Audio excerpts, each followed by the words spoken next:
you doing, sweetie?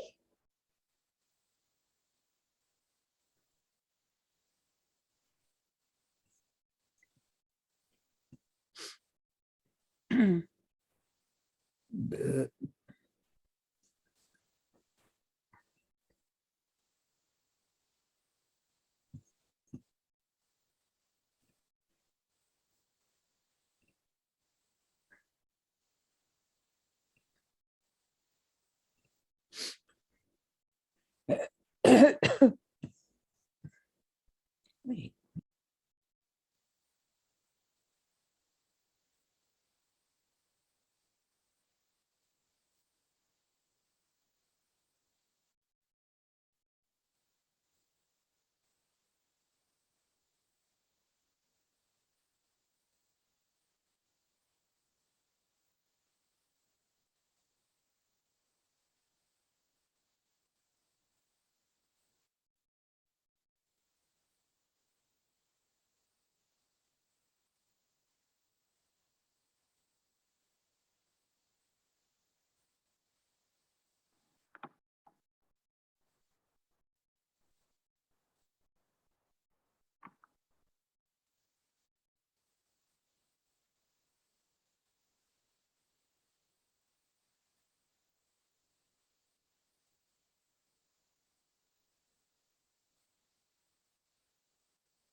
I don't know how to respond to that.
Who's this now?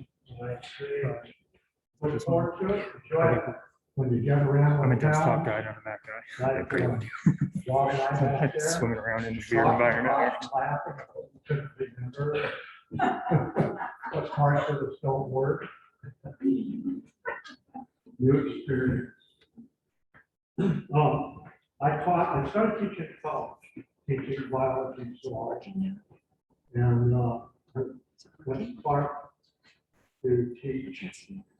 My wife's very elevated.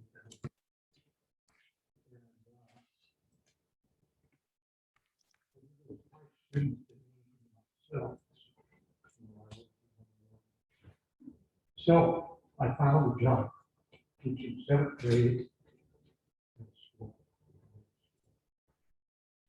Normal 7th grade, crazy, long, hard to organize. But when they were deciding their own way to go into a subject and learn, we did a lot of work. They wrote some neat things. We did I think it was three books of poetry first year. And so I decided years ago to just read one every month. This was written by Jenny Sposito, who became a teacher. And it's real good. Storm clouds. The clouds are moving quickly. They are so dark and black. It looks like a storm is coming. The leaves are changing colors. So it's time for them to fall. There they go, falling.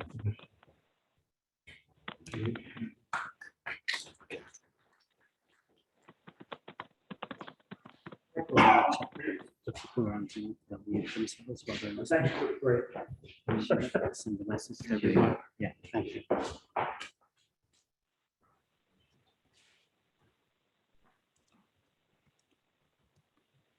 Thank you so much, Jim. We've got one more reader here before 2 features for the evening. And I'd love to call up on stage William Erickson.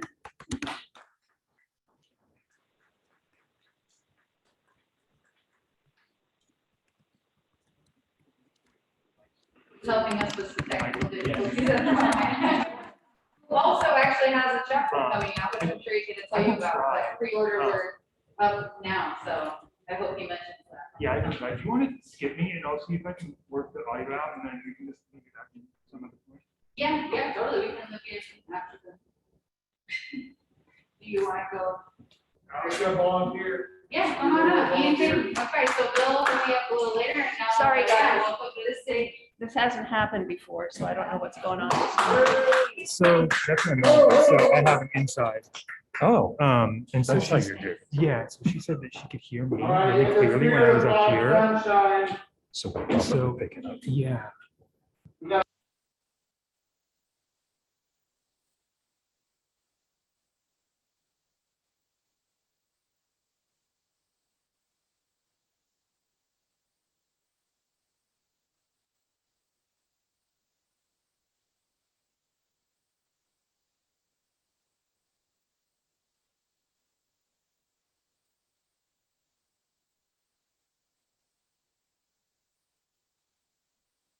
Okay, remember that E pluribus unum, and we're all one, and all that bullshit. So this is called First or Second Amendment, a political dispute. So don't take it too seriously, guys. No fisticuffs, all right?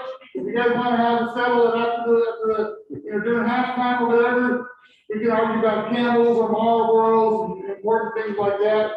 But we don't need to argue about this. So here it is. Yeah. First or Second Amendment, a political dispute. Which is mightier than the sword? Is it the pen or the written word? Free speech can make you pay when you wake up the very next day, and she won't talk to you. But there she stands with your katana in her hand. And the answer seems And the answer that then seems to come right quick. A slice of wit and another trick to find out which is mightier, the First Amendment or the Second. Our friends might argue who are Southern, but there cannot be one without the other. Thank you.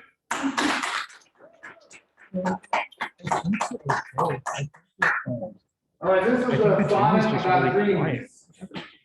I wrote this, like at work last week, and I was doing everything except for my job, so I was really concentrating on like the music that I was listening to, and just kind of writing couplets. And I had 12 lines, and I was like, I got 12 lines. What can I do with that? And I had to like stretch them out, and then I cut some, and I made it around, and I added one extra line, and I had 13 lines. And then I did some more cutting, some more rearranging, and then I had a sonnet. So there we go. I take my coffee late these days, sometimes 30 or even 40 minutes after I wake. This way I can let the dream world stay with me a little longer and let the fluoride and the baking soda do its thing on my teeth while I'm watching the news in the morning, mostly just to see how the weather is going to be and to try and catch a top 10 on ESPN. Need to start my day with greatness and whatever it is that dreams are made of. And maybe see if they threw that motherfucker in prison yet.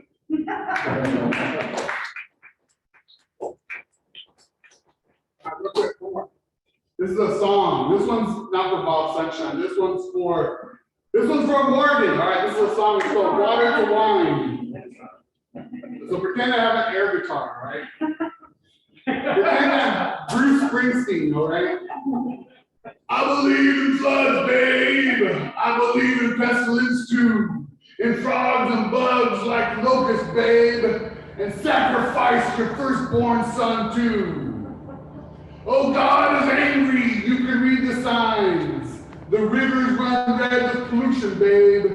And landfills replaced with strip mines. I believe in murder, babe. God is angry, there is no doubt. He's gonna ask for a lot more than these fires and drought. Than just these fires and drought. He wants your money. He wants your cash. He wants your money. He wants your stash. He wants everything. A jet plane to travel, to visit those in need. He wants your money, and he wants your career, and he wants your cash. God wants everything. Thanks, everybody. Yeah!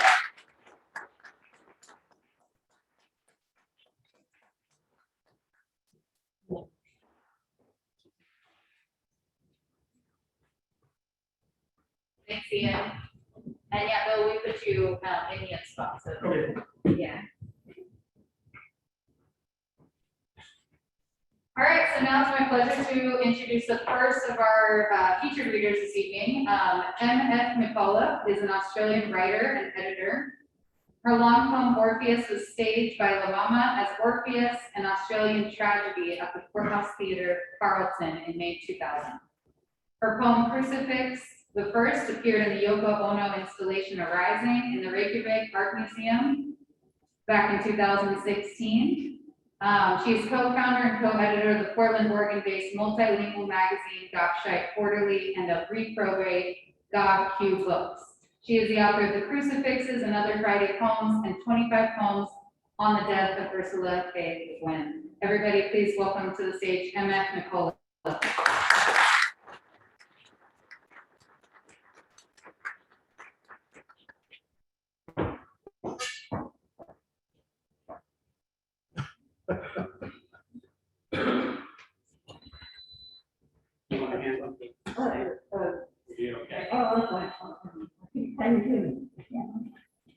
You want to take pictures?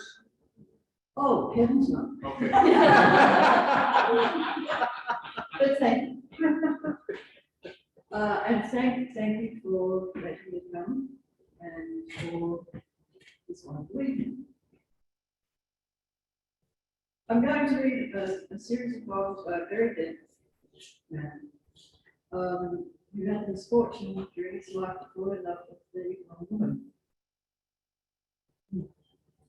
So there'll be a little of this. His name was Catullus and he moved to Rome. His father was one of the country gentry who was very much in favour of Julius Caesar. So that was kind when he lived. He came from, minor gentry.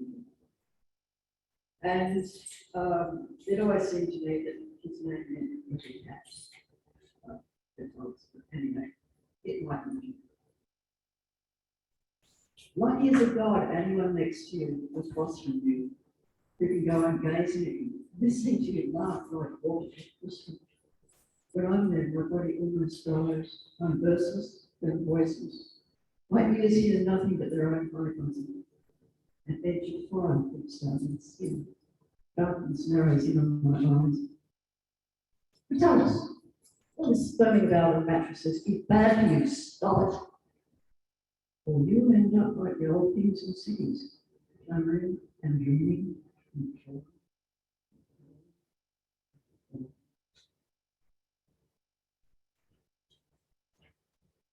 No one anywhere could ever say she was loved more than you by me. And no heavenly saints could match more than you. Not here, not in eternity. Lesbian talks shit about me all the time. So I know I'm the one. Because I talk shit about her all the time. And she's my friend.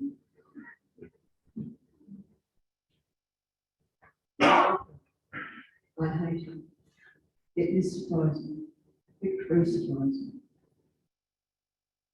Shy.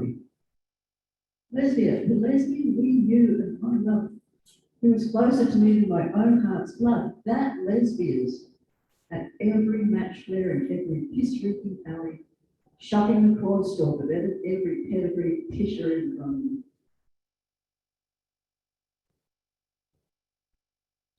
The translators tell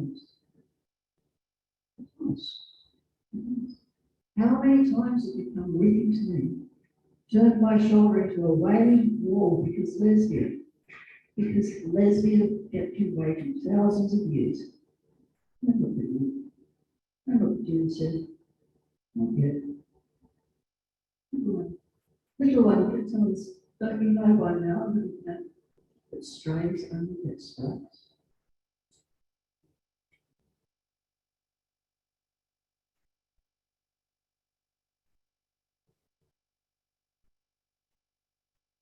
On the stairs to the garden. Stroking the cat on the stairs to the garden. Stairs go to sleep. Nothing matters. The dirt is here, the air is here, the leaves are here. The cat is here, the hand. The world is there. The world drifts, the stairs go to sleep. Nothing matters. The air is asleep. The world is asleep. It's warm. It's firm. It's content.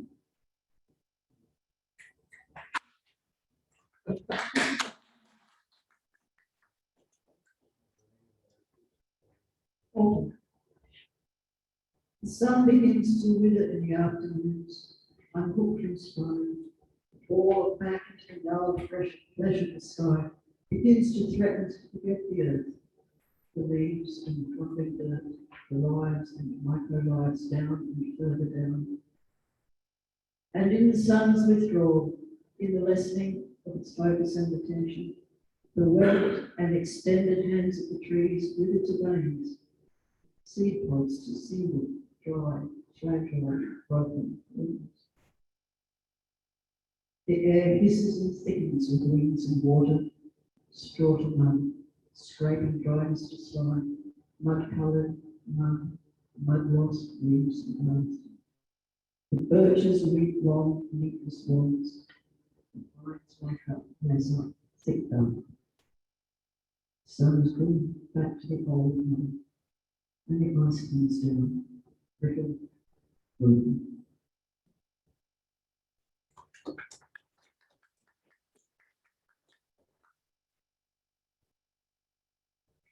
What disappears? What of the villas of the Roman Empire, the going to Dustin, the food prepared, the wine served, the guests locked up. The empire itself is lost. So what of us, the ones who would have been slaves, servants, others not commemorated in stone, not sunk and raised by archaeologists, not documented by documentarians, not photographed by photographers, curated by curators? What of us? Peel off the world with the skin of the eye.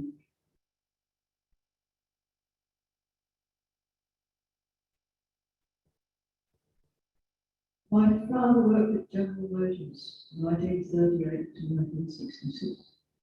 He retired after 28 years. The previous 10 had been spent in the Great Depression. No work, little work, few. So far, I've worked 36 years. 2008, minus 1971, minus 1.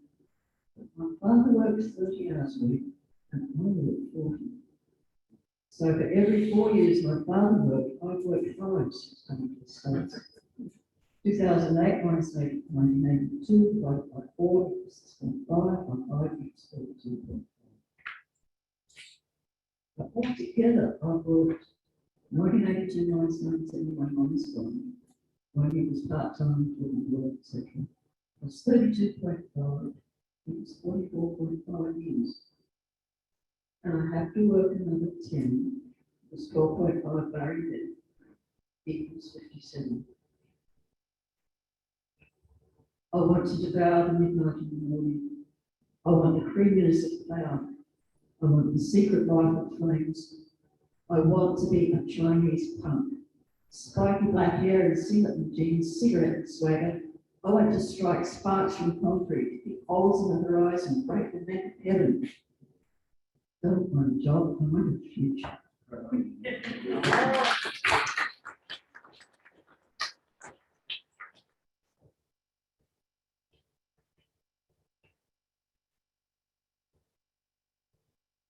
Middle-aged woman. We took our mother's curses and treasured them, the barbed wire that gave us to put away with us. We were the encumbrances they never wanted. Our mothers hear our curses and deny them. Wonder at the barbed wire our tongues are wrapped in, deny our slow, dark dripping blood. I want heaven for them. The mothers replied. There was nowhere else to go. To be single was to be poor and alone and pity. So we gave ourselves to marriage, to be gentle and inhabited. Our lives ended at the walls of our houses. Only our husbands were free. Their sons followed them out into freedom. When our daughters were also would be us. To be married was to be alone and left without people.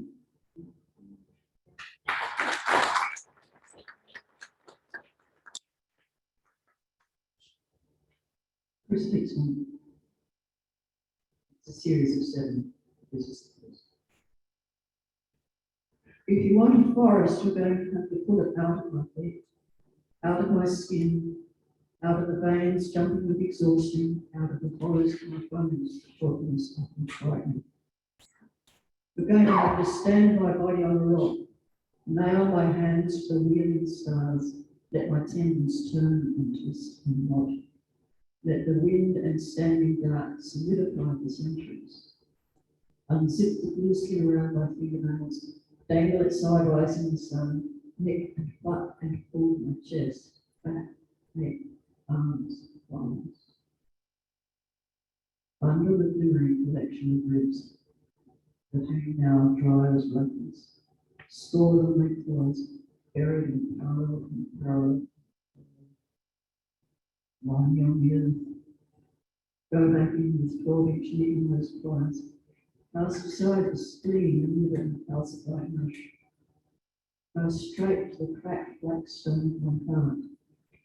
Rewater and restore it. Warm it with your lips. Hope it still contains the soft, complex stem cell of war.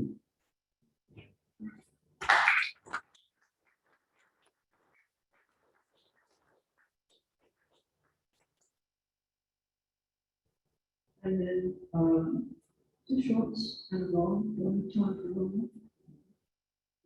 From the book about Ursula, Ursula Le Guin. It was very odd when she died, it was terrible. I've been reading for most of my life. Arguing with them. It was a shock beyond imagining because I've never imagined it. Number 2. I didn't see much of the street when I worked in the factory. Overpass, white concrete. This morning, among the trees, by the stop sign, it's famous and uncensored.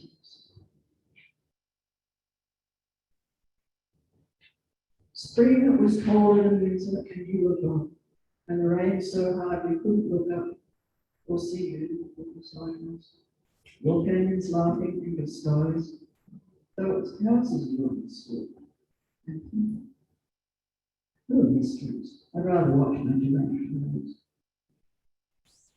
Spring was colder than winter and you were gone. Oh, I wouldn't admit it. Wouldn't. But the cold is biting and the rain rains. And I suppose something is happening. God only knows what it is in the day. Will be one. And the last one is number 17, and it's long. I need more hands.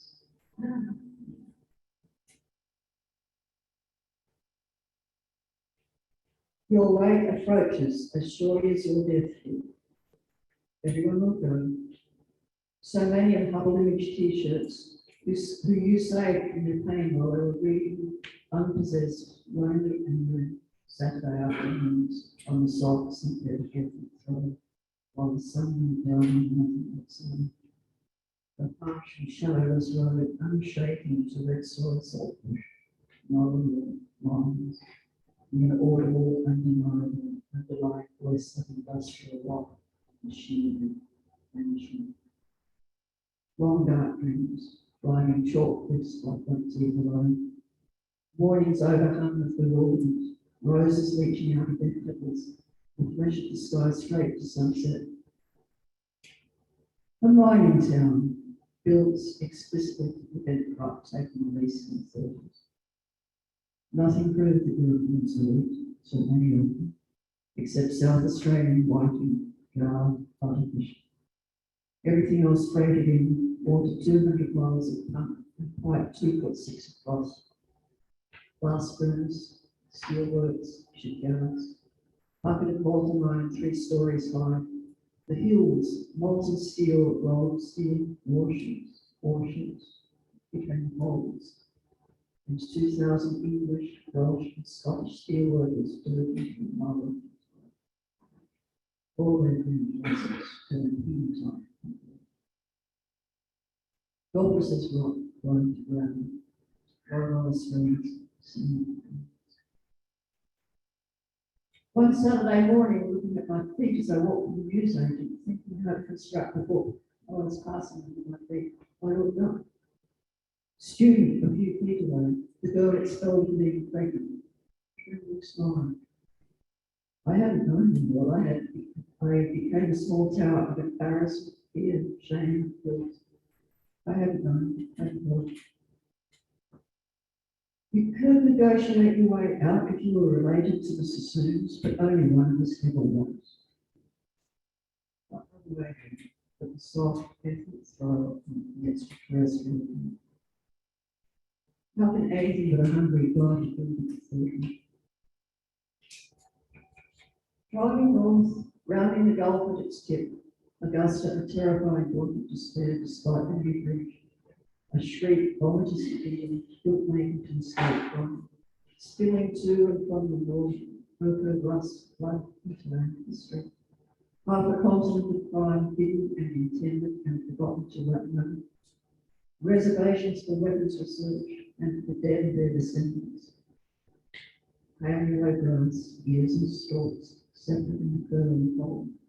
saltwater flats leading down to saltwater. Low mountains, boulder like hills, dip and shadow, and the shadow reached and the dry, aching part should stretch between the land and long, rumbling soil lying on nothing but wood. 3 ghost guns by the side of the road, marking myself, marking the golden, the reliable farm. But then through the window intonation, the volume and the shadow of old and age, the mass of the ranges, the sound. One night, raining cats, dogs, cattle, the Shell station at Kristen Voger, another car, big, big. And the bloke who ran the station, slight, hair-driven, hurried into the pump while the Americans, back in furious smoke, ordered air, oil, gas, and turned to order food from his rifle side. Moonlit lines, passing sands, close-packed sheep and cattle. The lower lands only gone, shading down to saltwater most of the way. The fountain in the corner of the cafe and beacon station at Port Wakefield, fresh water. The mystery of fresh water flowing into itself and in and through. The only joy compared to the Aboriginal springs of Catherine. Further south, horizontal gums, bitterwind, saltwind, the main North Road, abattoirs, sailors, tractors, combine harvesters, farmers.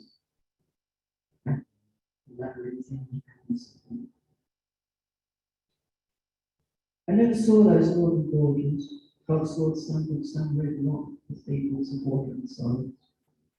I never saw you in Melbourne, didn't know you were coming, never spoke to you, argued, talked, what would be so pure at the continents, the current war, the history of lobbying, the fate of the California Indians request. Never came to inhabit your memories. Joy. We have to go. You've been kind to our house, institution. So we have to be seen to have been there. I couldn't bear not to be there. I'm still as far from you as I ever was on the main North Road, a speck in the dark.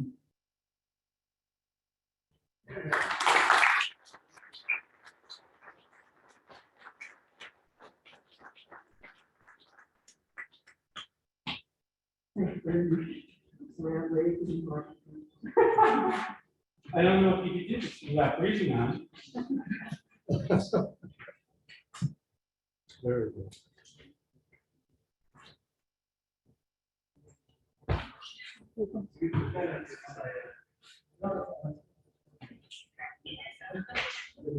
As I raise this up a little bit, our next reader.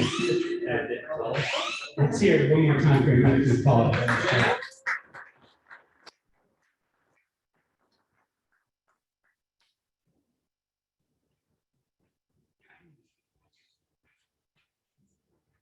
It's my great pleasure to introduce Michael Shay, who was born in Germany and grew up in Chicago.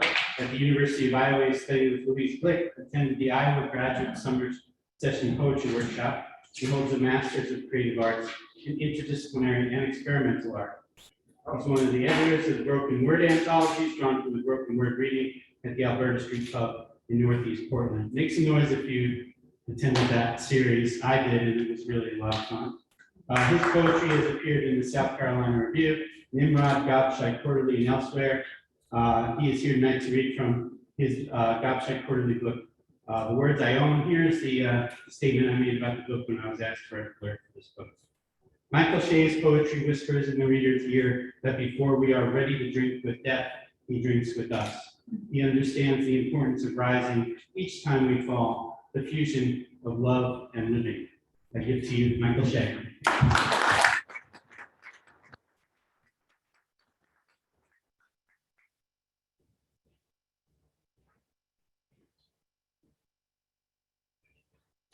You know, this book was published over a year ago, and this is only the second time I've had a chance to read from it published. So I want to thank Kristen for your letting the Ghost Town series for giving me this opportunity.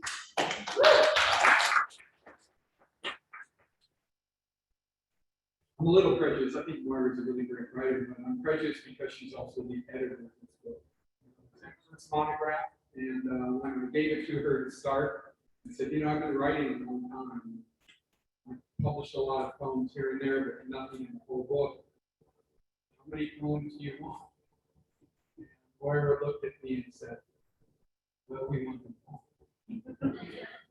I didn't give her quite all, but I gave her 450 poems, which she wrestled into the book.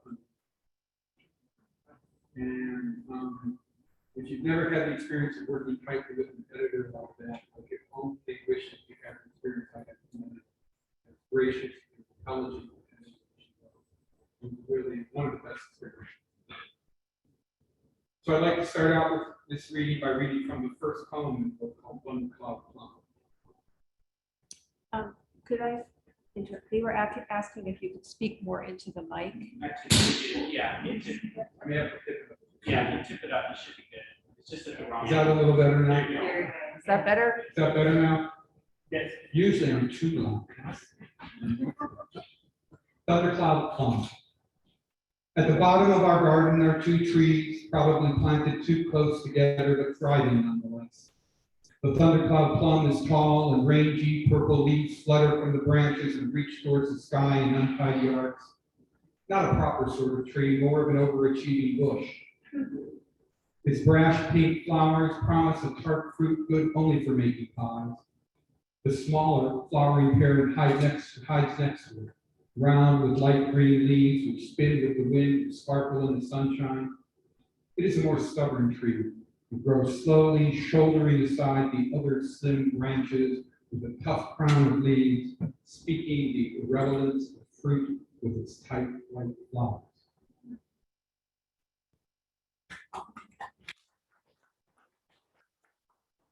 Almost 60. Fortunately, I passed out a while ago. Finally, I have learned to open doors of rooms long closed, rooms holding my grandfather's things, gold rimless spectacles, a pair of thin gray gloves given to me as a pallbearer at the funeral. They are folded small, but hard to forget at the smell of aquavelva, part totem, part trigger. Rooms closed when the kids left, the dirt of a frame, shadow on the wall, or the blank spot on the corkboard, a testament to memory taken. Sometimes a dog goes in and lies on the bed, perhaps to look out the window or just sleep among those old smells of young boys wrestling, little girls' hair flying as they run in circles around the dining room table. Rooms whose only purpose is to hold an old leather pouch, hiding that jagged fragment from the Erishian porch that I only now relate to.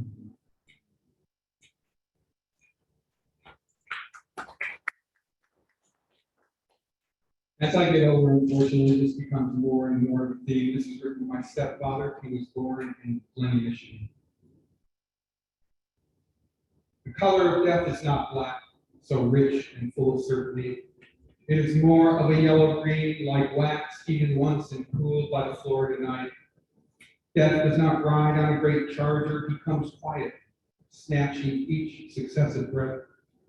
There is no real rattle, no dramatic relaxation, just the imperceptible stealing away of heartbeats growing fainter. Hands spin away from hands, the way seeds helicopter from sycamore trees in the fall. And this is how we end, victims of some cosmic burglary that happens mostly while we are busy dancing downstairs.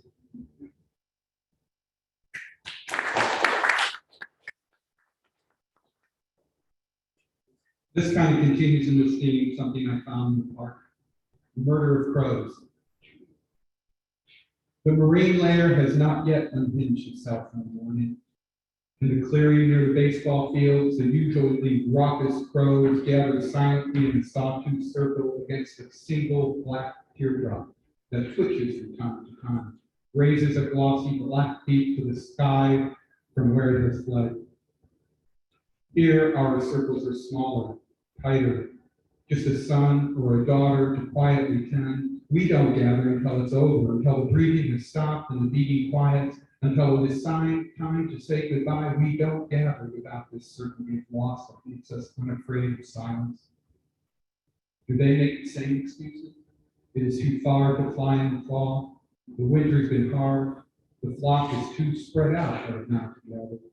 Or for them, does a warm gray sky alone hold promise enough to reach into the ground?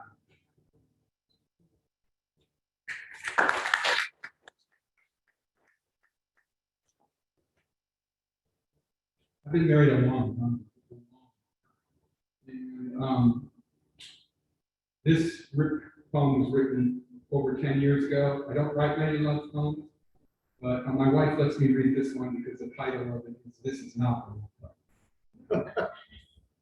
This is not a love poem. After 29 years, there are no new arrivals and much has changed.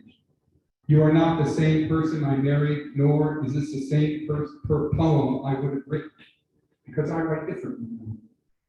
And when you sit so close, the past begins to vanish, and it does not matter because all the past creates a now, where nothing can go on without you, where I have been with you longer than I have been with myself.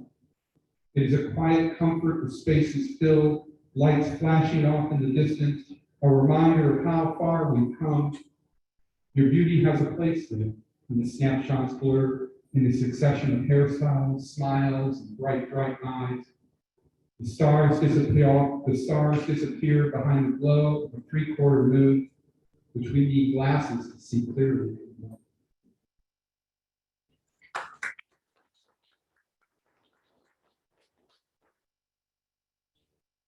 For a while, I was working a lot with experimental language, Markovian word generators and things like that, and kind of blended that into some of my other poems.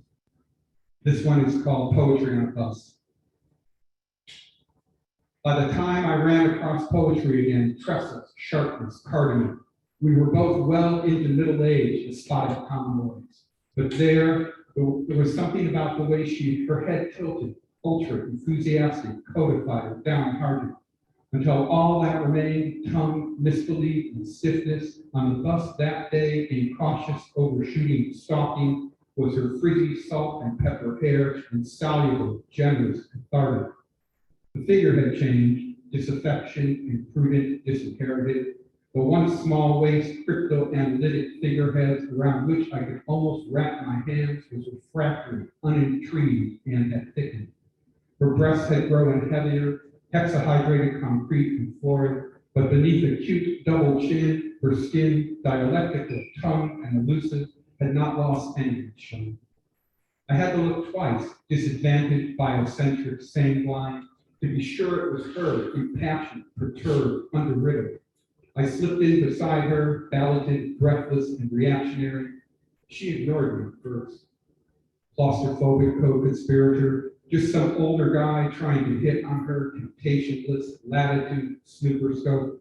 We talked for a while, geodesic, regulatory, and levitating, about her children, encapsulating earth sign, planet, on how she liked only dating younger men now, omni-representative, verbose, resaturated. Her eyes had not changed, unmarred, dehumidified, beholder, not one bit so breathtakingly dark, elusive, unperturbed, liquid crystallography.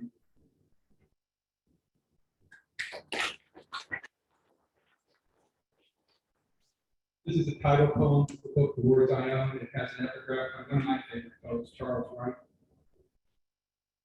All things aspire for witness. I'm afraid of the words I own and the ones I don't. Words like summer or death, sunset or sandbox, each rising to the surface, coming to an end. They all sit together on this seesaw, holding its frayed cord to the ground, making it impossible for anyone to climb on. Until some unknown hand reaches up, pulls an end down, and the words I do not own, like sky or rock, like birth or afterlife, form this new click and throw their collective legs over the other end, grasping tightly on the bare metal handhold without so much of a glance in my direction. They kick their feet up and lean back, raising those few words I have left high in the air, their feet dangling uselessly until, in a moment of pity, or maybe with some misplaced sense of playfulness, they jump off, and my remaining words fall suddenly, reaching for some invisible foothold against all that gravity, as the words I do not own watch with a smile, and climb back on, forcing us to float up again, measuring between me and uselessness. And in the end, these words somehow balance without intentional control. Words of summer, of sandboxes, of sky, of rocks, of death and afterlife, hang in the air between us.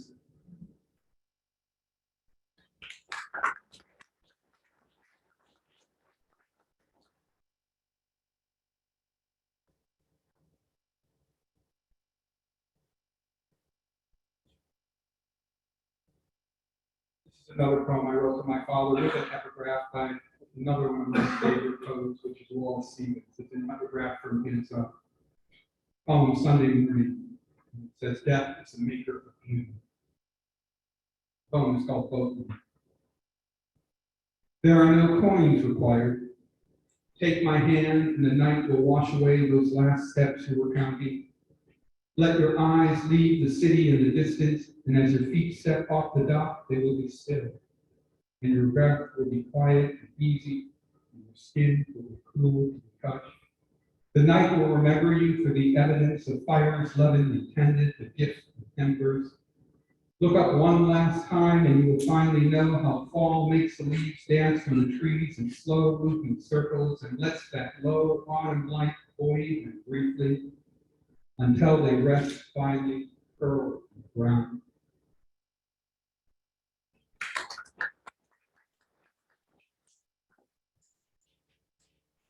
As you can tell, I write about a lot of very cheery things, so let me just try to change the tone a little bit. It's called Dog. I want to work like a dog, like a dog really looks, occasionally and with brief concern. My hot breath and the still summer afternoon indistinguishable from each other, secure in the promising growth of something like it. I want to play like a dog, chasing the ball with my stick, and when the right bird catches my eye, pausing, pointing, watching for that bright spot in the future fluttering trees. I want to scent like a dog and know with one quick whiff where you're coming from and where you've been, and most importantly, whether or not you just had sex.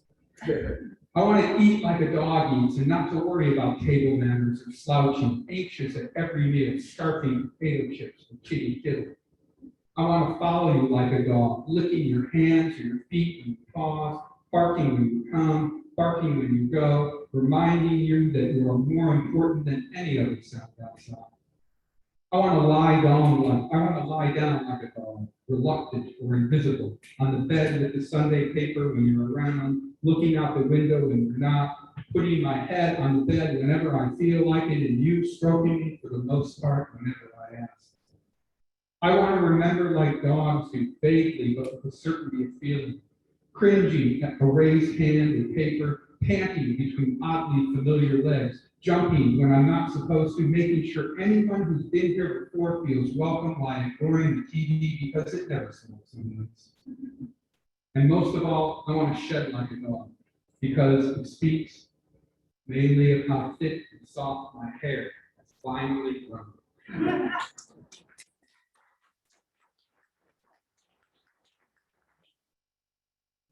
I think I've got two more poems.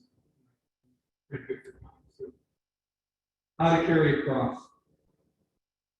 There was always the classic way, like you see in all the pictures, thrusting one shoulder or another into the apex of the two beams, bending low, letting your knees hinge and your legs do the lifting, the tail dragging in the ground behind you, each bump translated to the shoulder, leaving a crooked trail, a seismogram of pain. Or you can loop a rope around the crossbeam and drape it around you. Turn your back to the direction you want to go. Plant your feet hunched over and then suddenly lean back, straightening up as you go and letting the weight of your body do all the work. Sometimes it will glide over the dust. Sometimes it will refuse to budge, digging its own trench into the ground at your feet. Or you can turn it upside down, holding it straight and close to your chest, while bending at the knees, grab it tight to your body and stand up, and then throw yourself forward and let it fall to the ground without you yourself falling on it. Take a breath then, and with a quick 3-count lift up once more, do it over and over again. Or you can pick up the long end, tie it to one leg and dance. Each hop and swirl keeps pushing until you topple into dirt, only to pick up the short end, which makes it much harder to balance. But be careful. You can't let go of the long part of the beam. Let it skid out from underneath you, or the cross you will bear will come bearing down upon you. Finally, you can think about carrying the cross, about its weight, about the roughness of the lumber. You can count the adze marks and how it is made, the pain that it raison d'etre. You can carry this all with you in your mind, and its weight will never go away. Not in 4 steps, not in 400. You will never get to the top of the hill. It will never lie cool against your cheek. It will never stand before you, arms beckoning, promising, if not a salvation, at least a finish. To this weight without conclusion, there is a line in the dust, untouched by the swirling wind.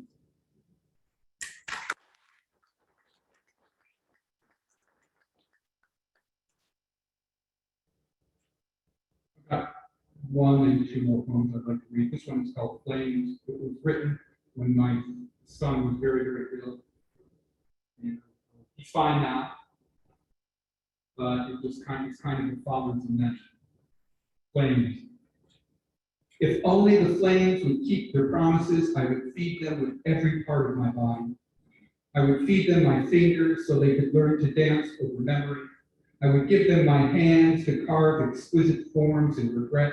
I would section my forearms from biceps to triceps and feed each piece individually so the flames might grow in strength and lift my supplication high into the air. Not him, I would say, not now. I promised them my feet, mumbling over all the important places they had been, so the flames could run along the surface of this truth, warming it briefly without destruction, illuminating every dark crevice and highlighting the skin so we might know what words we could use to bring him back.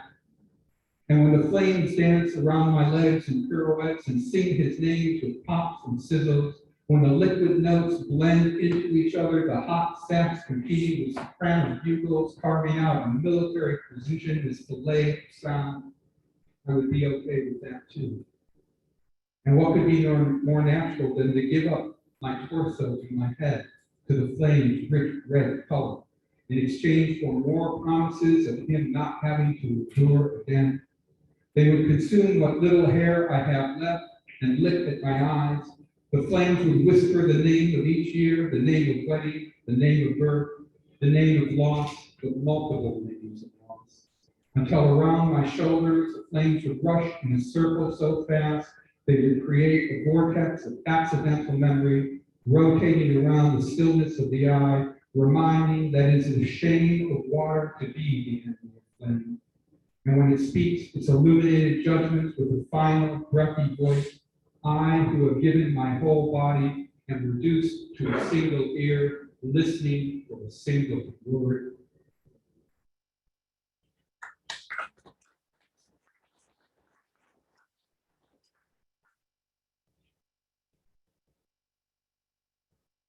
I have 2 short poems, and then this is the last 2. They're written about learning to ride a bicycle. The first poem that I'm going to read, I wrote about teaching my daughter to ride a bicycle. And then that kind of got me thinking about how I was taught. First is called 2 Wheels. As the blue sky tears a hole in the mock orange of dawn, the sun still hides a mountain, afraid to come out in the day. A day like riding a bicycle for the first time, memories clutching the back of your shirt, or not the fist in cotton holding you upright, afraid of the speed that will bring you down, but will also be your salvation. And in these years, since I ran up beside you to hold you up, not knowing when to squeeze tight or when to push, I was right there all the time, calculating, wondering if you would ever notice.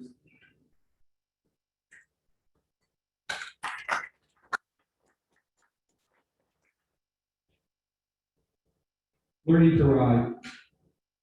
A quick push and your hand in my back disappears. Sidewalk on one side, grass on the other. At first, I thought the trick was to learn where to fall.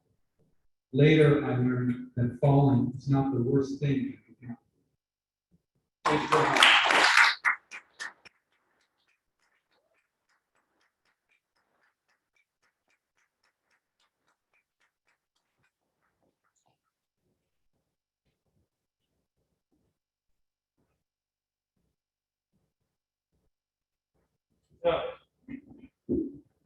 Here for Michael Shay.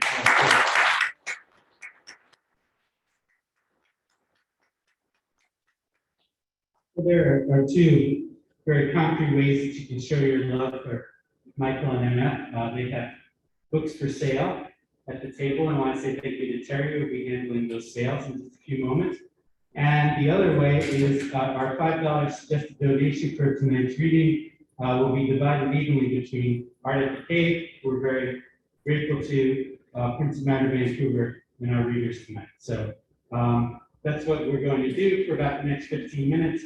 And then we have a lot more great open mic books to come up. So thanks for being here. Thanks to our Zoomers, and we'll be back in about 15.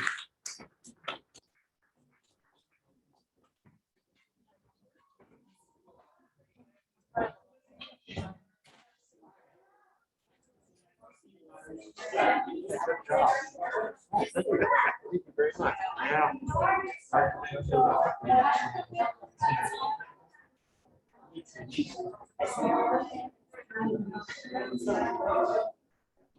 Yeah.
On the sales, are we just running card sales through the square and everything else is the cash, just cash? Or do we running everything through the square? I went ahead and added all the receipts. Oh, good. Okay. So That's how we usually do it. okay. Okay, so everything goes through the square.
Fantastic.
How's it going? Worked out. Did we figure it out? I think so. I don't know why it wasn't working. I did notice that there's still kind of like a buzz coming through, Yeah, and I I'm just- noticing I that just it's not turned it- happening now. It just I changed. turned it down. Yeah. I don't know why they couldn't hear. Everything was set up and they, I don't know, they finally fixed it, but. Okay.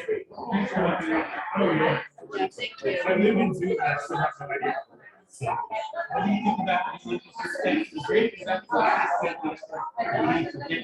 Yeah. I mean, she's walking with Ian, so I'm gonna write it down so we don't yeah, have. I'm not sure. That's just examples like the bunch of stuff, and you obviously have the calls, so you gotta write Yes, thank you for your help. Oh, yeah. I don't either. I don't know. Yeah.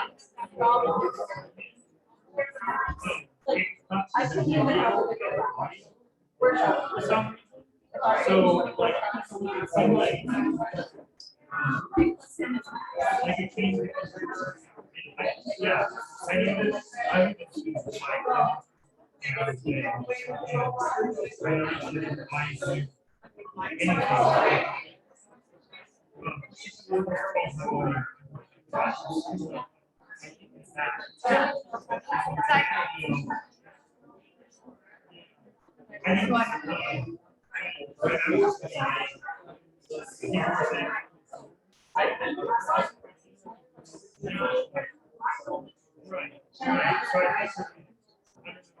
Just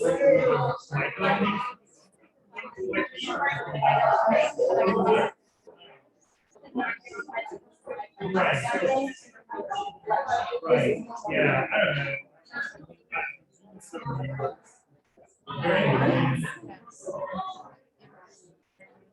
Oh, yeah, it's like you make.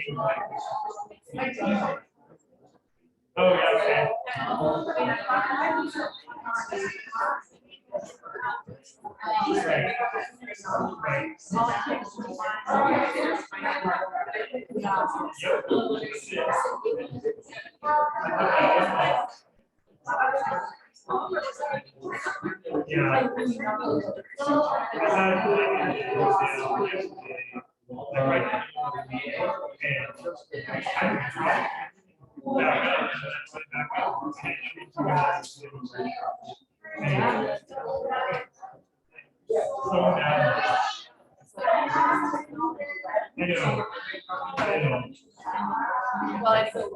Yeah, no worries.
Over here.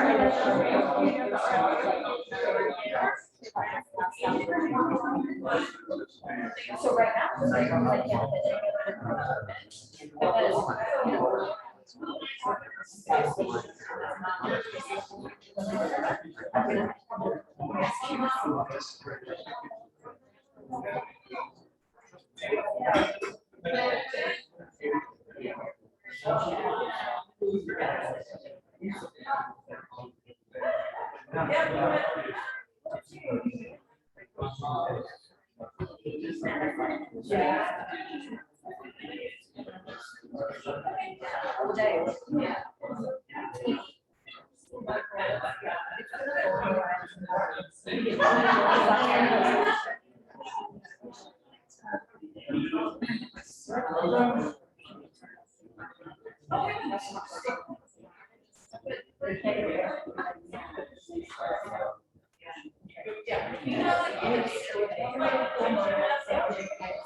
Can you keep them back for me?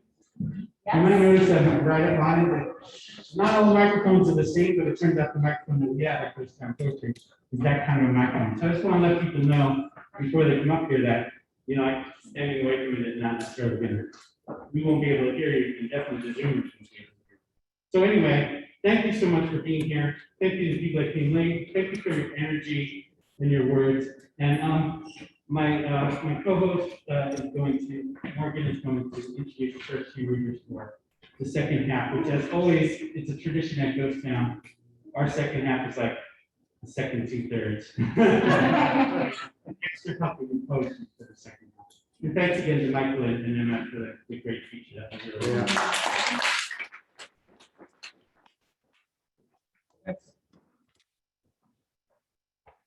Yes, thank you so much. I'm so excited to announce our next reader. Lorenger has been with the series, I think, since the beginning of the series, since 2004. And we haven't seen her, in months since COVID and all of this stuff that started and transpired. So Lorenger, we're so happy to see you. Come on up.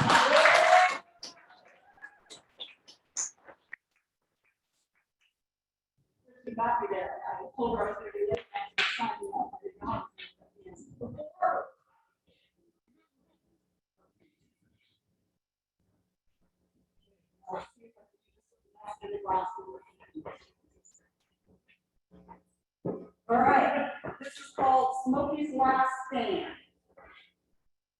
Poor Smokey came to our castle from the California redwoods, spent his days looking out the window, watching for fires. He was diligent and a steadfast lookout. But how were we to know the fire would come from inside?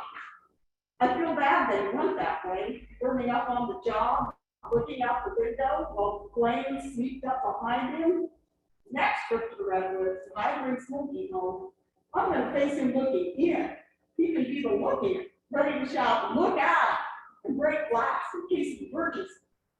Just push the broken shards aside and jump, Smokey, jump.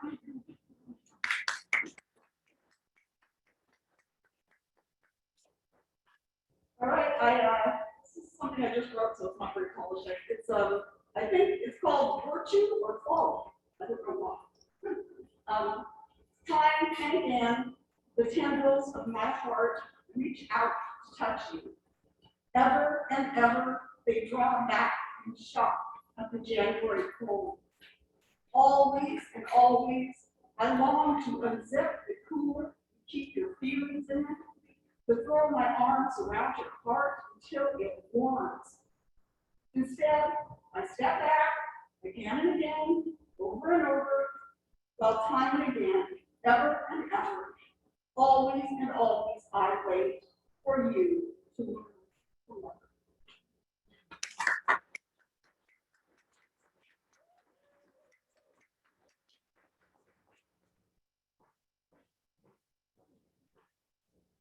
Thank you so much, Lori. It's so good to see you. And next, we'd love to hear from Kristen Voger, who's also, we haven't seen for some time. We're so happy to see you all again.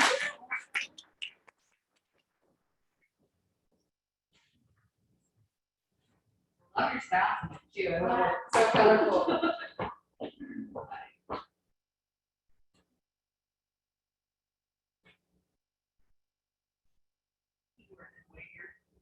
All right, this one's called Hungry.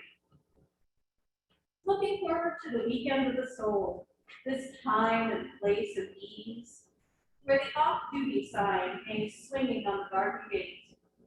For time ceases to matter in the few places where it still exists, like spring, or budding, or first frost, anchored into the spiral of time, yet flexible in its specificity.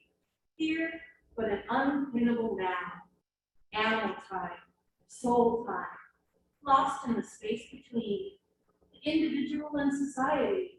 Focus is peace, found in unfocusing. The clouds roll and hands move, each to rhythms beholden to no one but themselves. Their patterns and workings create the weather and the structure of what is to come. The solitude is essential, the safety of space. The crowded, loud, echoing hustle, bustle, never-ending chaos of humanity, bouncing painfully off itself, leaves me hungry.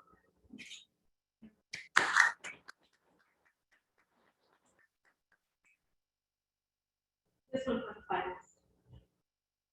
My mother was a mermaid. She lived in the warm water springs. She held court in a bubble throne. Sequestered in a world made to suit her perfectly, protected by a door of law. She didn't love the ocean. She didn't love the lake. Chlorine pools did not excite her, nor streams, nor ponds, nor puddles. My mother was a mermaid, even so. The water soothed her like nothing else could. The watery ways she taught me. By the soothing of her mind, the sharp and swollen edges of a past she couldn't leave behind. The wondrous things I could have learned if her stories had been her own. Now long dead and mostly forgotten, my mermaid mother mine, your story never told. You were here. You loved me in your passion before you were lost to time.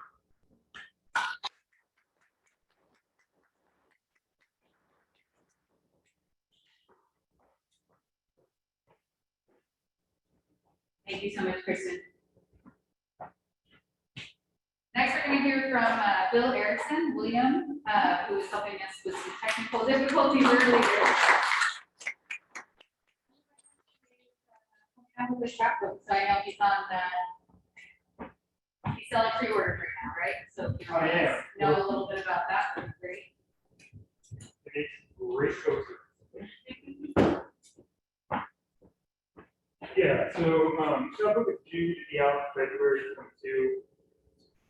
They're out, so like for the gift giving season. But yeah, it's like, you know, you can make a bunch of paper airplanes or do whatever. My website is williamericssonpoetry.com. If you want to know, cool. So I noticed something funny. Both of the poems that I want to read tonight are first person perspective. And I think I'm realizing that I write these things and maybe they're about me at like a certain point, and then I return to them months later and I'm like, ooh, how was this about? So, I mean, this one might be the case. If I meet this person, I kind of feel bad for him, but whatever. This holds in statements. I have finally left my body in a pile of deciduous leaves, thinking the fall colors a sort of effigy, a heap of suns. Red giant, somebody to miss me. My body and I exhibit a weak gravitational pull on the secrets that lie between us. Constellations loom above my ribcage, flying inside of it. This holds in statements, a sense of never losing.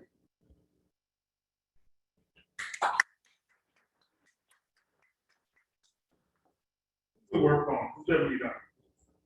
Inventions Part 40. I invent taking pictures of refrigerator notes and sending them over the internet to coworkers. The last of the milk is all yours, for example, or I found your pond to be oddly swollen. Sometimes they politely reply, but most just do nothing. And that's when it happens. We all climb aboard this boat, but the boat has a voice in the cold spell. Thank you.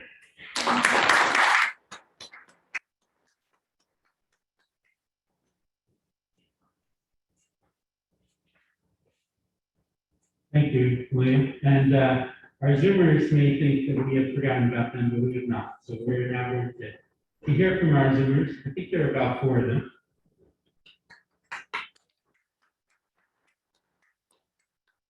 We want people, whether it's because they are far away, as some of our Zoomers are, or they're just not comfortable with being here in person with us, to be able to participate in Ghost Town too. So I want to thank you all for being here, and I also want to thank Kathy and the folks at Art for helping to facilitate this. So the first of our Zoom readers is Cindy Chatham. So hello, Cindy, and we'd love to hear your poem. Thank you. My poem is called Darling. It's a new poem about a very young memory. A curious breeze finds the window, pushes cotton curtain against the bed where we lingered hours. Youth with winged hearts, speaking love words, clinging innocent, barely sleeping, nestled, adoring, whispering, darling, darling, never not touching, connected like 2 sides of a heart, awakened to the gift that was us, defying rules, distance, fearful images that kept you from love, gently, gently coaxing your trust in me. I am your first love. We were rare, singular spirits, you cherishing me, my young curving figure, sensuous mouth, perfect breasts, my seeking tongue, me stroking the smooth skin over your muscled arms, the line of your straight shin bone like a young boy's, knee bent, tangled in bed sheets. I envisioned the lines of you drawn in charcoal, your broad face, precious, my beloved, your full lips, begging to be savored again, again. My fingers brush them, charmed by your smile, tender, guileless, irresistible, watching me, my beating heart, giving so freely our secrets, easily flowing between us, unquestioned gifts, binding us tighter, loving the tethers. My darling, you offered me your Spanish boots, beautiful, way too large. I walk clumping and giggling. You touch my light tasseled hair. I twine your dark curls through my fingers. Those green eyes, intelligent, fervent, wanting me, wanting you. We couple again, connecting, bonded as twins. Late morning, leaving our nest, taking our few belongings, jackets, a bouquet of spring flowers, oranges, my floppy tie-dye bag, and the letterhead stationery from a drawer, a remembrance upon which to inscribe love letters to cherish always, while leaving a jumble of rumpled sheets and the window open to the air, reaching in, pushing the curtain, caressing our bed, jealously tasting the remnants of our day.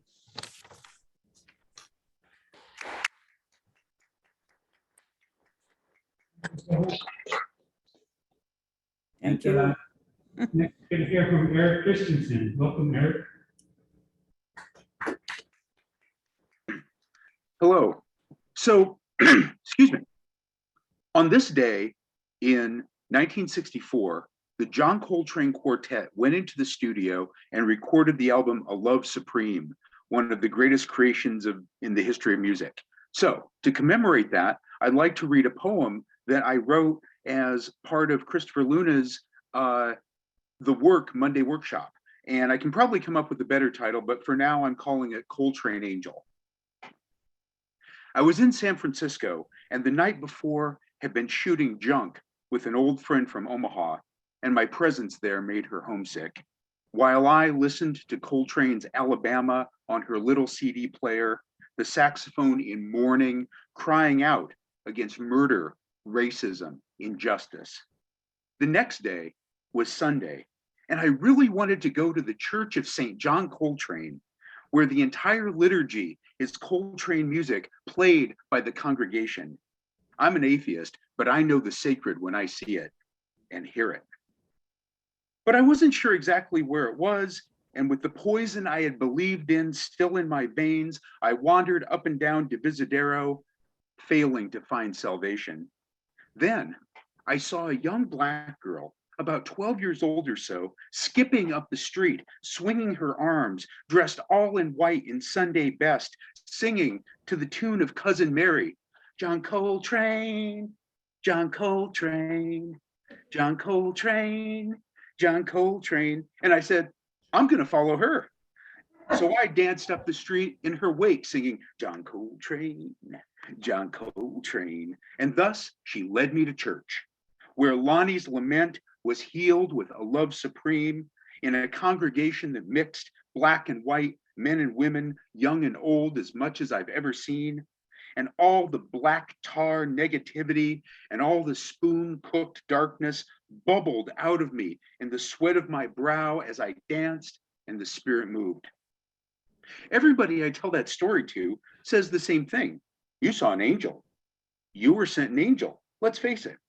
And they're absolutely right, of course, in a monotheistic kind of way. But maybe she was something else too. Maybe she was a goddess, an African goddess, come down in earthly form to rescue one of her lost white children, because all human life comes from Africa. Or maybe she was an ancestor, reborn as a child to remind us that the song of the ancestors is always new, because it's the song of the pulsing through each generation that makes life anew. And we play the music of the goddesses, sing the songs of the ancestors to ensure our very earthly salvation.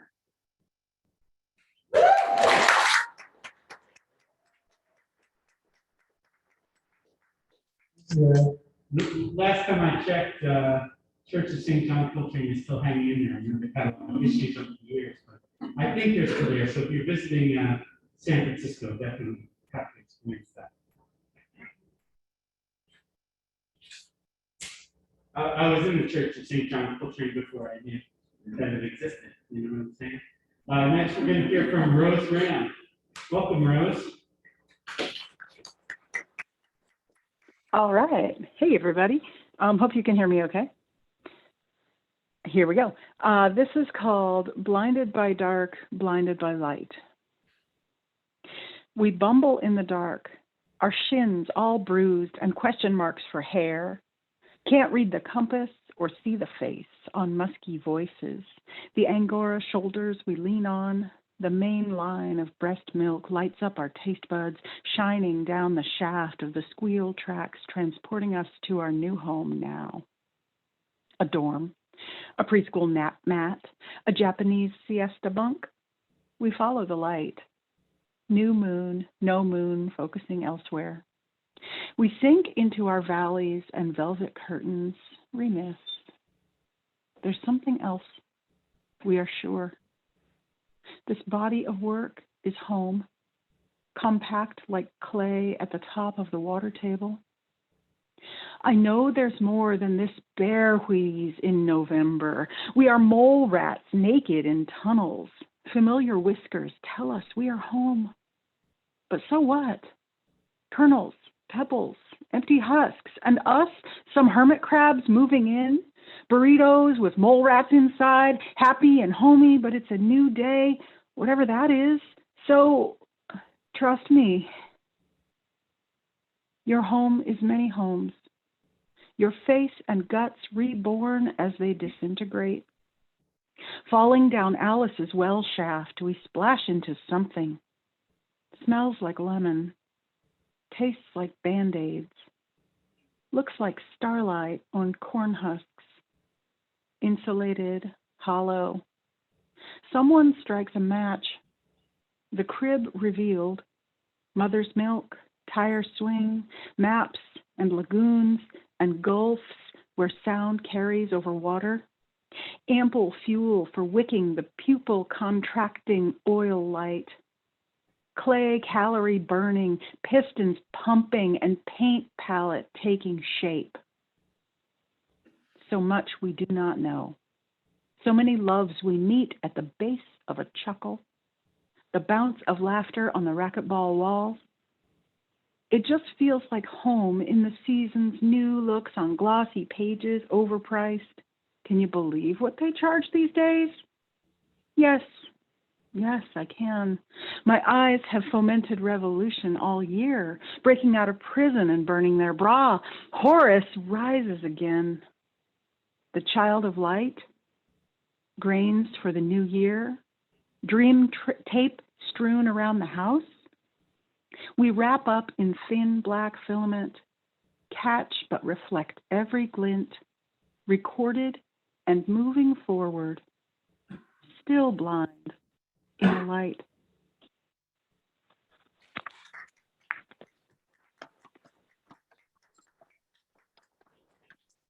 Thank you, Rose. And next I'd like to introduce Bruce Hall. Can you read a poem for us, Bruce? Yeah, actually I've got two, and thank you to Kathy and crew for hanging in there and fighting this sound thing. I had to resend the email you sent me to myself so that it finally worked. So it's been kind of one of those days. This is one I wrote, I think it was in high school. Should always date your work. Santa's Trouble. On Christmas Eve night, Santa met his fate. He got to the houses a little too late. He hadn't watched the clock and ate too much, so he climbed in his sleigh and slammed in the clutch. Riding over Canada about halfway, he had a little engine trouble with his sleigh. Falling down through the air, he started the engine and was safe by a hair. When he got to the houses, he was too late. The children were crying at their front gates. He overnighted them their presents and they shouted with glee. And he also paid the delivery fee. And that's one of them. And the other one, I don't know, Minute Mart and Troutdale. Tension at the Minute Mart. The clerk screams at the stocky bald dude holding the two-piece pool cue. I told you to leave or I'm calling the cops. They can be here in 2 minutes. No, they can't. They have to go around the big silly loop. And I'll go if you say please. I've already said please. I'm done. She stomps toward the register phone. The stocky bald dude turns and heads into the restroom. Tension as thick as the floor in front of the soda pop machine. Don't they know it's 5 days to sweet baby Jesus's birthday? Peace on earth, goodwill to all, gap-toothed smiles peeking out from under the wrapping paper mountain. That favorite toy, clutch tight. I believe in Santa Claus, but tension? I can't do tension. It's 5 days till sweet baby Jesus's birthday.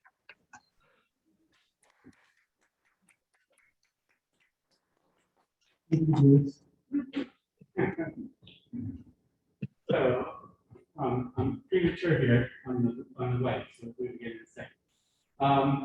I really like Job Site Quarterly and the work that they're doing. I had some work in the Lit Mag and have some forthcoming. I really like their approach to books. I like the books that they produce. So it's awesome to have Michael and Emmett here With the other person works at MF and all the job site for these press stuff and reprobate books is RV, and RV is here. RV Brown, welcome. RV, let's hear some of your work.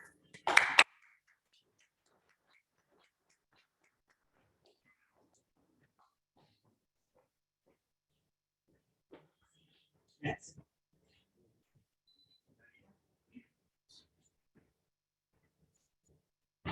Testing. Can you hear me? Can you hear me better? Yes. No. Sing. Sing no. Sing no, mad dog sing.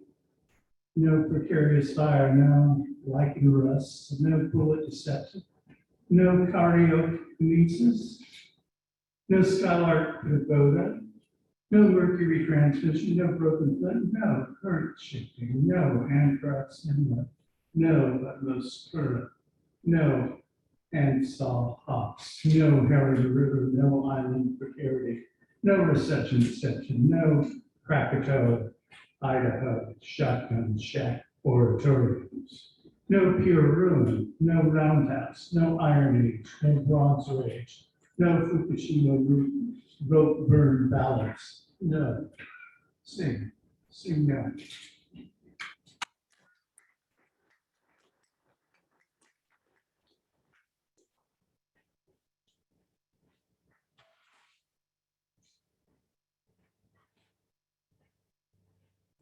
Thanks for being here, RV. Thanks for everything that you do for poetry. And next, we're going to hear from Cliff Wilson.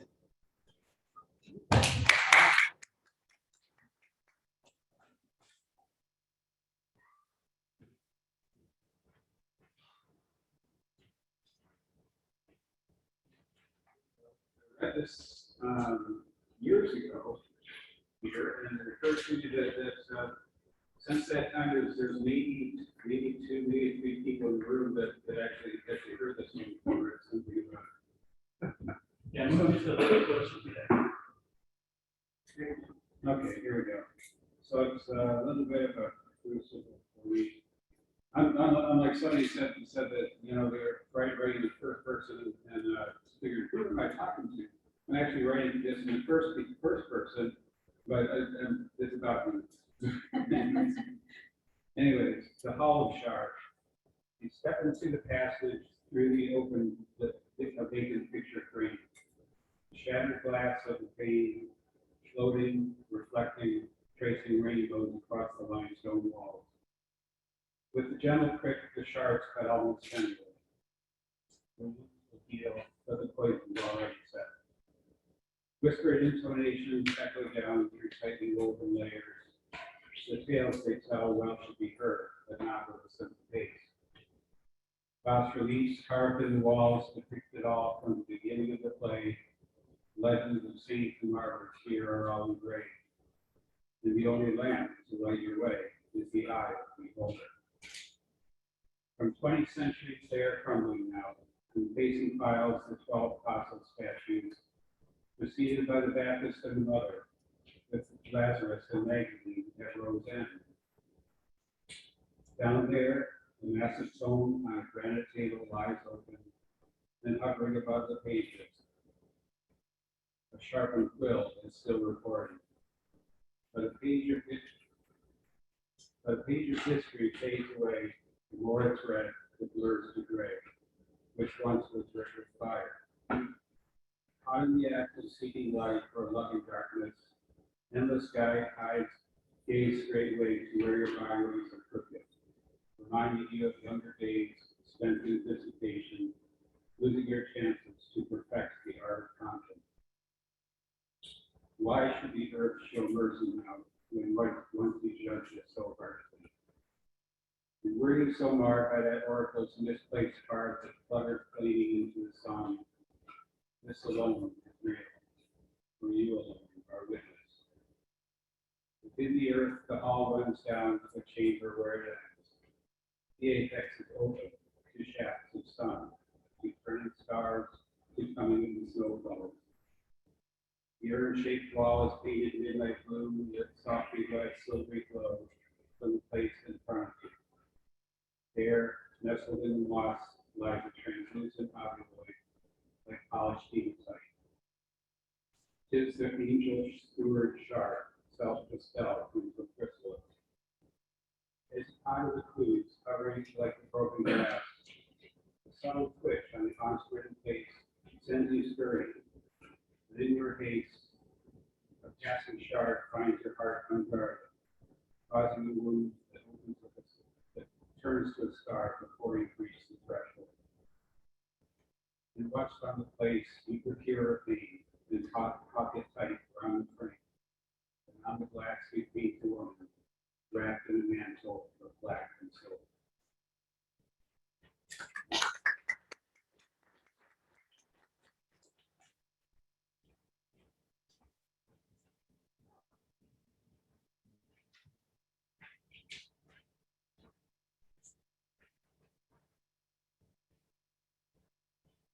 Thanks, Cliff. And next we're going to hear from Camille Gray.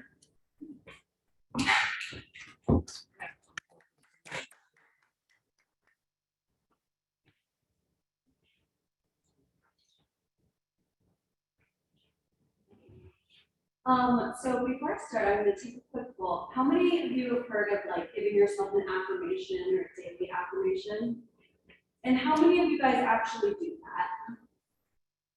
that? Okay, if you're anything like me, you looked it up and you found that it seems like the only options online are things that are like super intense, like I love every piece of me. Sometimes I don't think that. So this poem is called Affirmations for Beginners. I like myself. I like myself sometimes. I might like myself someday. I have worth. Other people say I have worth. I think people in general have worth, and I am a people. I do not smell bad. I have only been fired once. I am a good person. I'm a morally neutral person. I'm not a bad person. I am trying to be a good person. I'm thinking about trying to be a good person. I'm thinking about trying to be a good person. My pet loves me. My smile is not creepy. I know that the earth is a globe. Controversial, I know. I keep myself alive. I keep my pet alive. I have not murdered anyone and I don't plan to. I am definitely not the worst employee at work. I do not leave my chewed gum lying around. Most of my body is healthy. Most of my plants are still alive. Most days I don't poop my pants, like the vast majority. My outfit is probably fine. My cooking is probably fine. I am probably fine. I can control the way I react. I can control the words that I say. I can control the thoughts that I think, even if I let my brain bully me sometimes. My art matters. My work matters. I matter. Sometimes it's hard to believe, but there are so many people who love me. So if I don't love me, I'm the one who's wrong.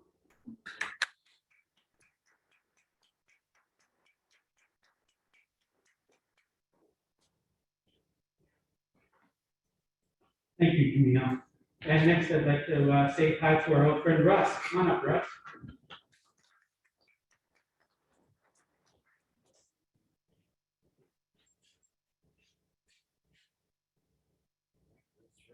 Somebody's higher.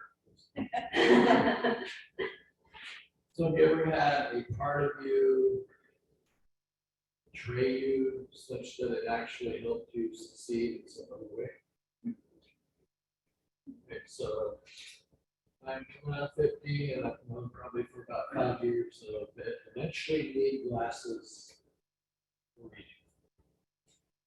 And my voice is blocked, my contacts. As creative people, you probably know what I'm talking about in your own way, somewhere on your journey. And when I don't have something of value, I'd love to share some other quotes with. So I hadn't yet broken my block. But I had my composition book with me. And I was trying to select something. When it comes to, usually in the evening, when I've already been tired from the day, or issue of contrast, or font darkness, ink darkness, font size. It's a very conditional thing. The eyes just betray it. Keep trying to listen. So I was trying to select something to share with you from this book. My eyes failed me, so I had my composition broken again.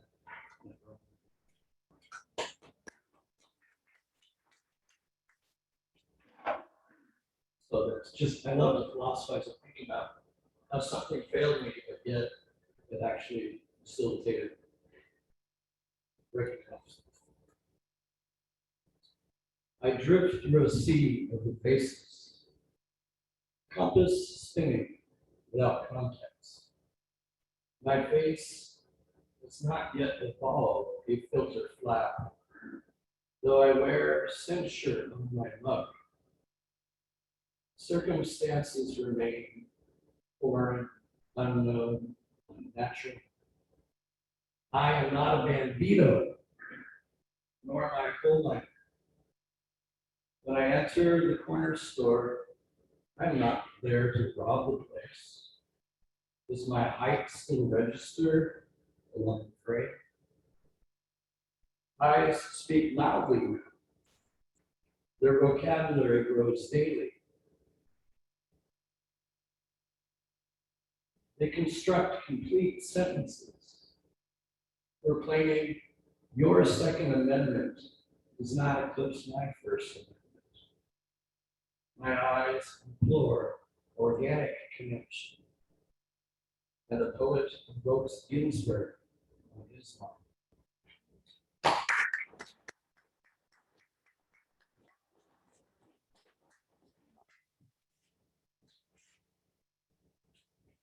Thank you, Russ.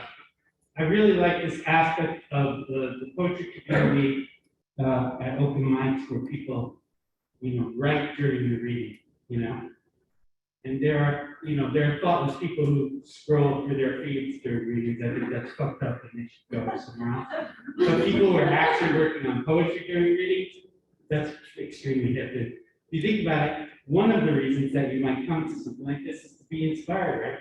So if you're inspired, I don't know about you, my inspiration is gonna wait till I get home. That's why I have a notebook in my pocket right now. You should write that shit down because you're gonna forget. I will. And I'm really jealous of people with eidetic memories. I would say fuck those people, but they don't. I really don't feel that way about it. I'm really just jealous, So, that's no kind of an introduction. That's just me thinking about what Russ did and what he had to say. But I would like to say I have a very talented neighbor. She also happens to be a regular here at Ghost Town, and we're always happy to see her. Please say hello to Jennifer Pratt-Walsh.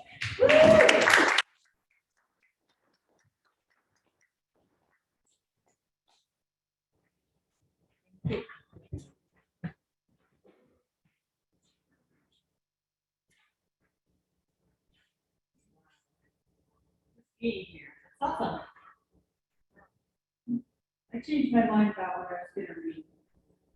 This is called Untarnished. I know how winter thinks around here.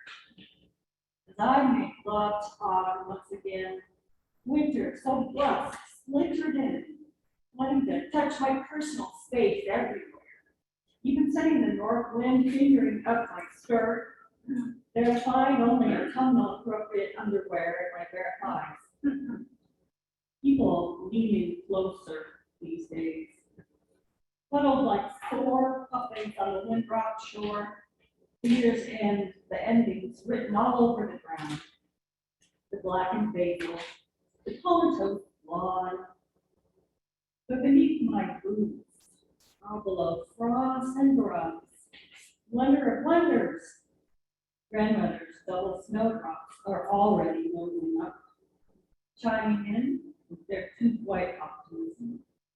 Their untarnished trees, breaking things.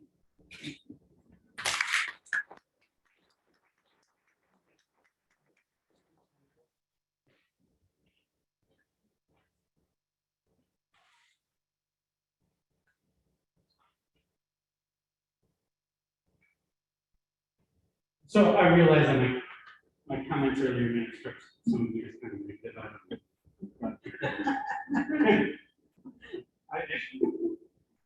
I just really, how beautiful is it that we have this place where we can, you know, express our opinions and express them freely. And, you know, where the land that I'm from, we talk a lot of shit, you know, and I think that the Pacific Northwest suffers from not being free to talk more shit. You know, that's why that happened. The other thing is, I really do wish I had that type of memory. You notice how I have to bring the clipboard? I'm really jealous of, or maybe it's envious, I would mix those two up right, of people who host such events and can remember the names of all the people that want to read. I've never been able to do that. So that's why we have the list. I would skip somebody, not meaning to, you know, if I didn't have the list. So I'm going to look at it again. I have many lists everywhere. Yes, lists are very helpful. People in my workshops know I think lists are helpful for pretty much every kind of writing you could do. And it's cool because you, they don't need to be in complete sentences. They don't have to become anything. Just lists, there's no downside to making lists. They're really helpful. And as some of you know, the list can be the poem sometimes. It's not really true that every list is a poem. Perhaps every list has the potential to be a really groovy list poem.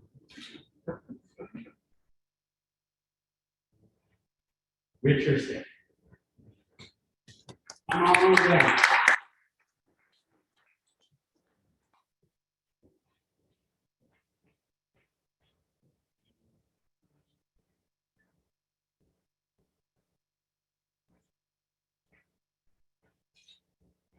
First one, it's from an election character sketches.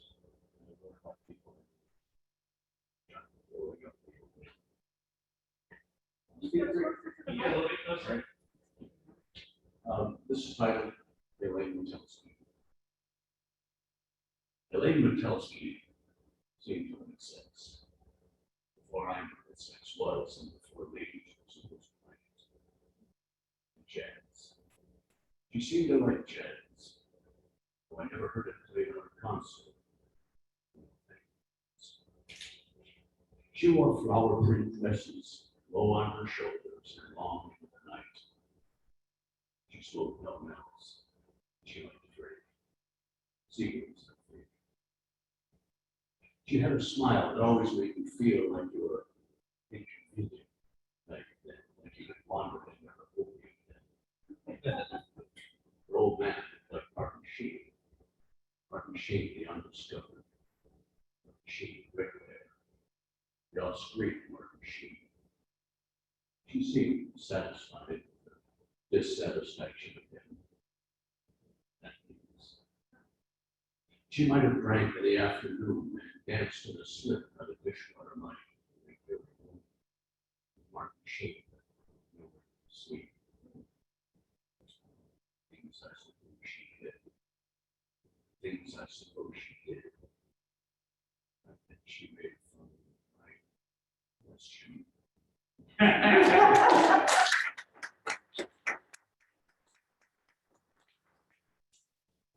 Actually, trying for a friend of mine who was trying to keep the faith while struggling to make a life for himself.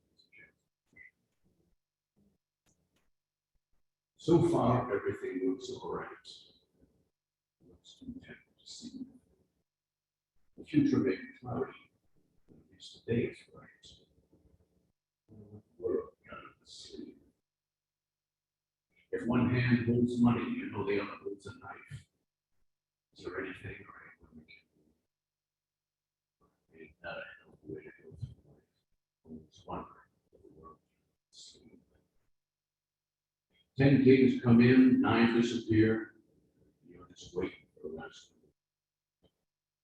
No surprise that you run with it. Always wondering what the world is sleep. feel like you're the butt of every joke, of every dirty trick they can conceive. Sometimes you get so mad you choke.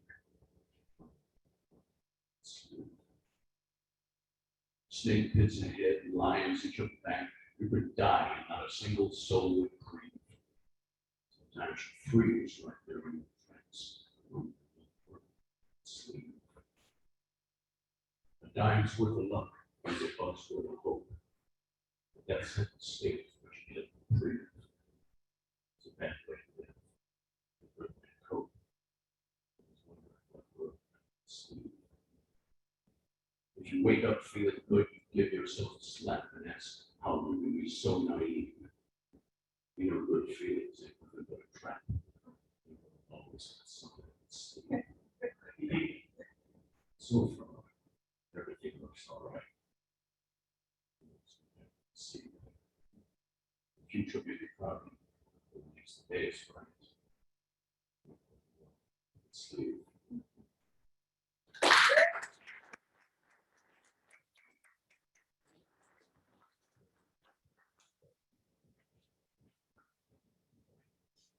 Thank you. If you have a good time, you'll come back again.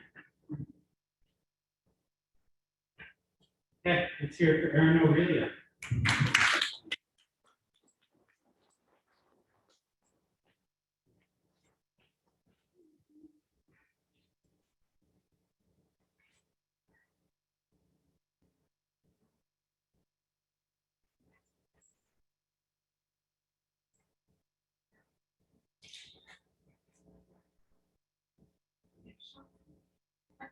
Nice. Can you guys hear me?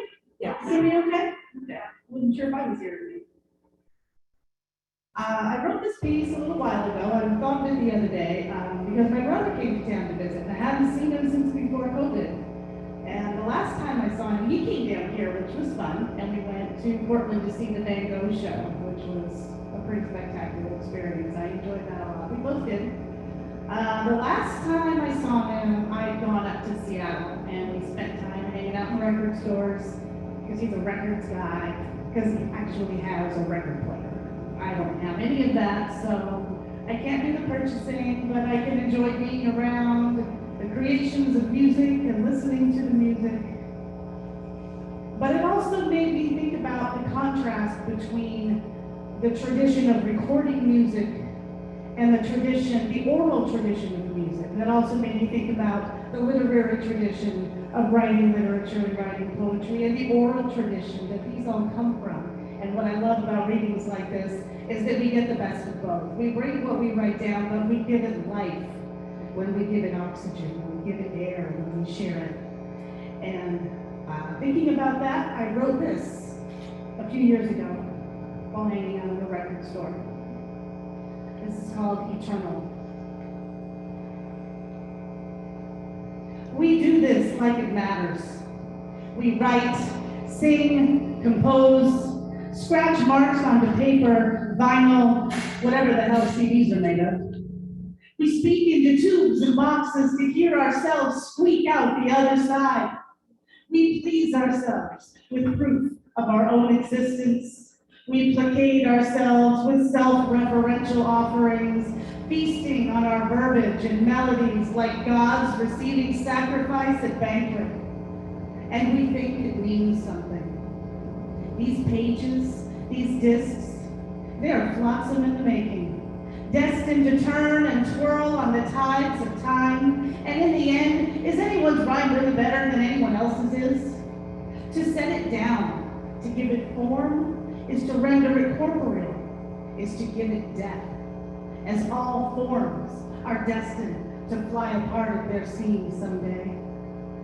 But what is alive breathes. So put your words and your tunes in my mouth, that I might feel them, taste them, swallow them, ingest them, digest them, so I may speak them and sing them till they thrum through my being.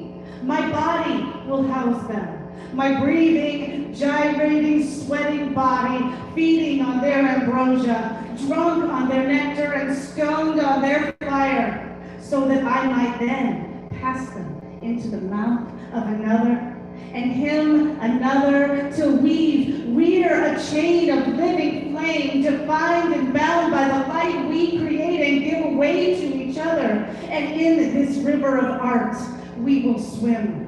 No me, you, us, them, no loss or win. Only one wind whispering to and through us all, wrapping us in its atmosphere where all time stops. So when I look into your eyes and you into mine, there will only be resonance, recognition, connection, and rhyme, and this eternal dance. Thank you.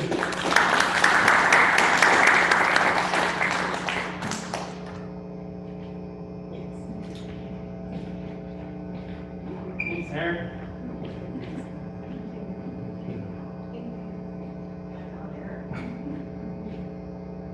Okay, next, please give a warm welcome to Bria. Come on down.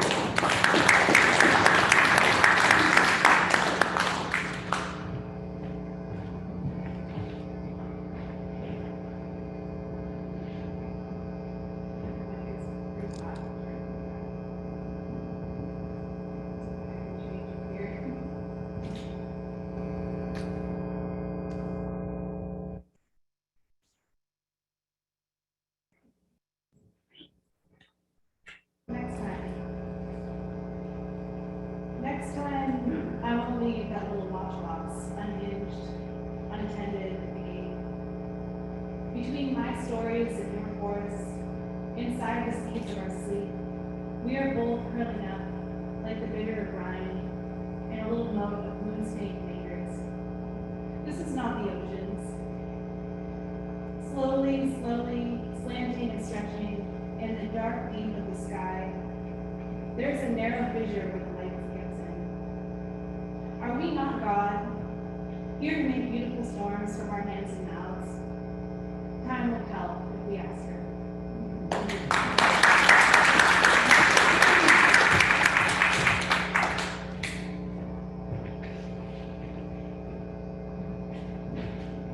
Thank you, Bria.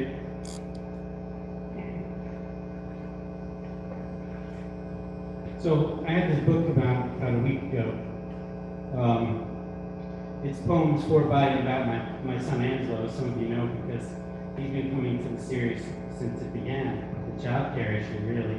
You know what I mean? But I had this belief that if we brought children to art shows and poetry readings and just allowed them to be there without putting any pressure on them about whether they had to engage or how much they engaged, that they would learn that these things are valuable, and that's what happened with Angelo. So anyway, the poems in this book span from when he was about 3 years old, and actually thinking about maybe 1, all the way to 21. And the book just happened to come out right after, like months after he moved out, so it marks a milestone in my life and our life together.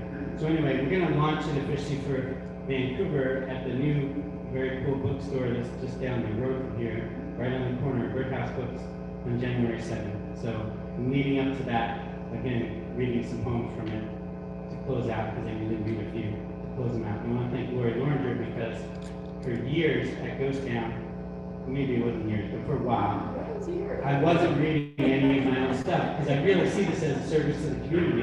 And then Lori was just like, why the fuck aren't you reading your own poems? I was like, okay, if my public is clamoring, then I'll read a few poems. So Angelo and Jake grew up together. That Jake is one of Lori's children, also not a child any longer. There was a bunch of children who sort of grew up with the series, and because the Lorenger family was here at the very first one we ever did, they literally grew up with the series, and so did Angelo. So anyway, this first one is from that time period where Angelo and Jake had to stand in. But I guess they call them playdates. I don't know if I ever like that, but they were hanging out once a week. So I guess that's what they did. Lost Arts. Angelo and Jake are still young enough to pull back the veil to reveal holes torn in the space-time continuum.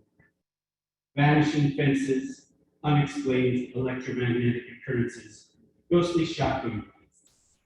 When Angelo grows up, he intends to become a scientist in order to prove that there is an alternate reality, a place where the conclusions to our dreams happen the next day. Follow us out of the recesses of the mind into the hallway, into the light.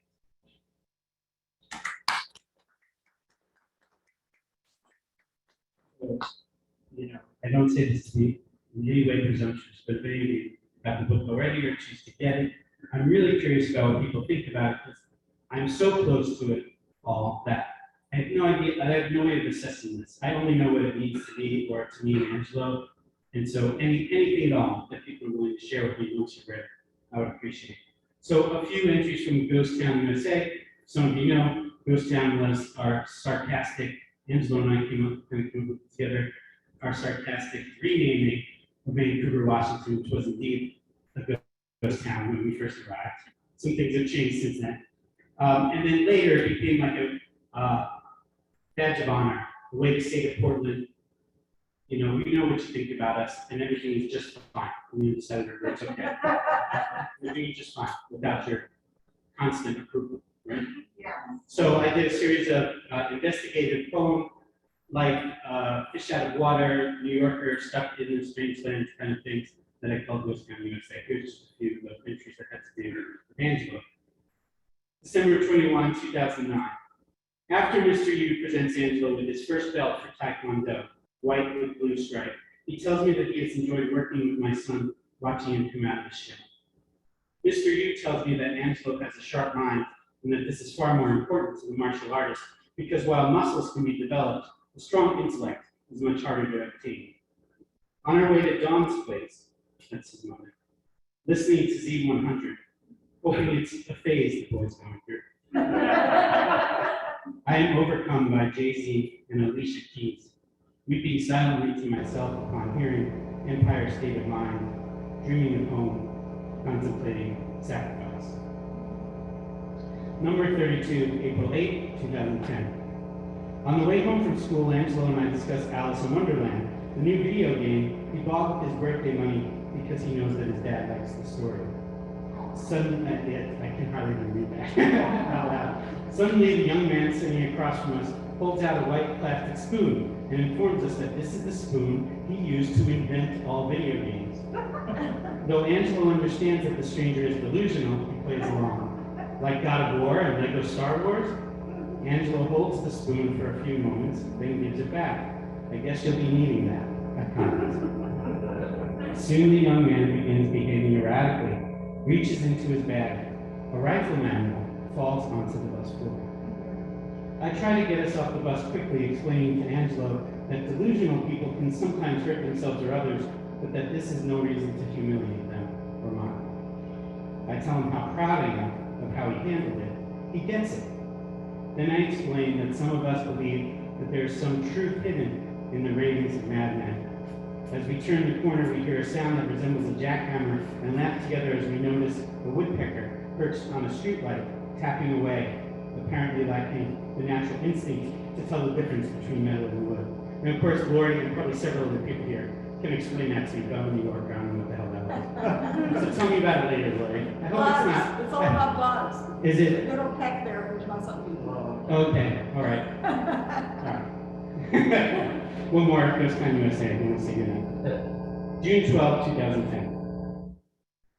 I used to draw every day, lose myself in endless fields of light, fall into reeds of blank, fill them up with long hair, muscle-bound heroes, beasts, aliens, wizards of my imagination.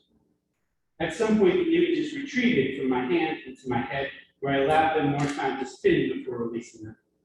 Decades later, I moved to put Sharpie to paper once again, attempting to capture the essence of a hand, a foot, a pair of lips. I bring a sketchbook to my son's Taekwondo class. Capturing the most familiar parts of the body is not easy, not like riding a bike. It is fucking hard to draw his nose without causing it to balloon in one direction or another. The drawings are not perfect. I want so badly for them to be perfect. Don't we all? Yet on the one day that I refrained from sketching, the boy is disappointed. I try again.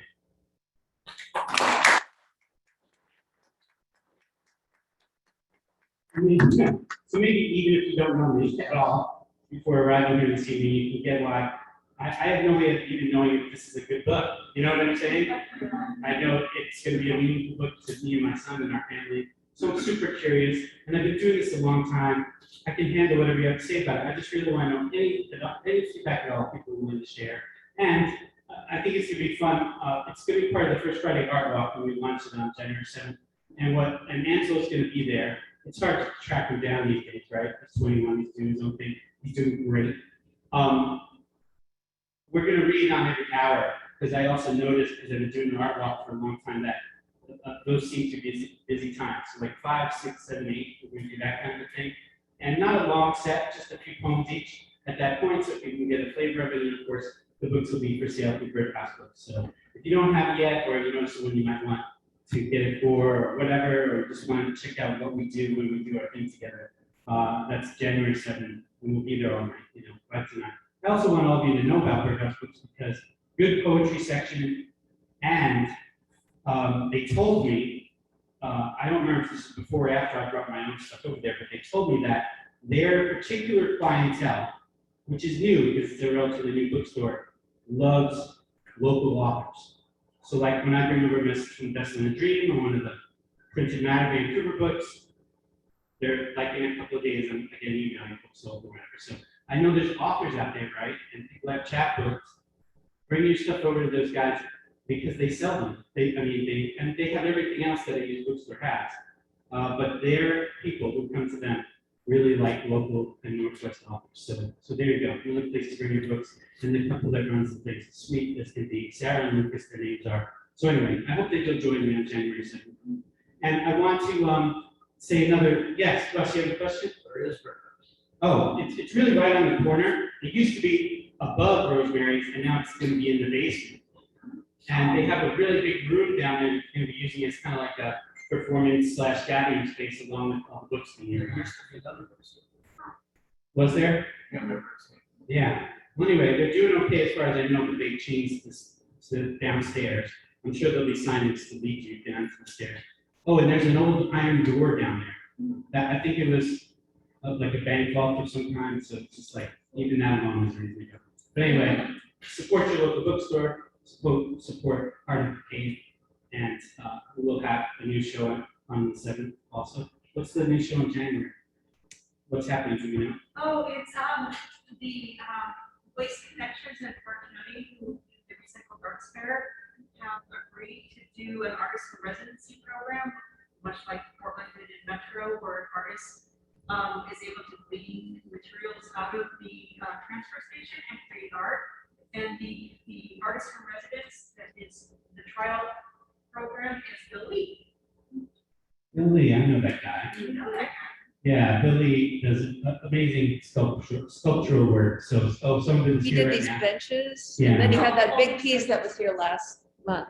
One of my favorite people, and I love sculpture, he really does amazing things with metal, and I'm assuming also with other stuff, right? He's gonna do all metal. All metal, yeah, love the stuff that Billy does. So come for your first artist in residence, right? It will be the first artist in residence for the program with Waste Connections Yeah. and Park County Recycled Arts. And those Portlanders that are here tonight, or Clark County people have not been to the art walk, it's really just a fun way to see what's happening in the downtown art scene. And you can do it in a couple of hours and still have a lot of great conversations, see a lot of art, and then go to dinner and do whatever else you have planned for your Friday night. And for me personally, like, finally make it to the art walk, and there have been many that I missed, and then COVID, it was different, right? I usually feel sort of like out of sorts. Like, it's a good way to start the month with a lot, being really inspired, I want to thank you all for being here and also listening to all of that. And your energy is appreciated. Your beautiful words are appreciated, and I really appreciate Michael Shay and McAuliffe and Josh.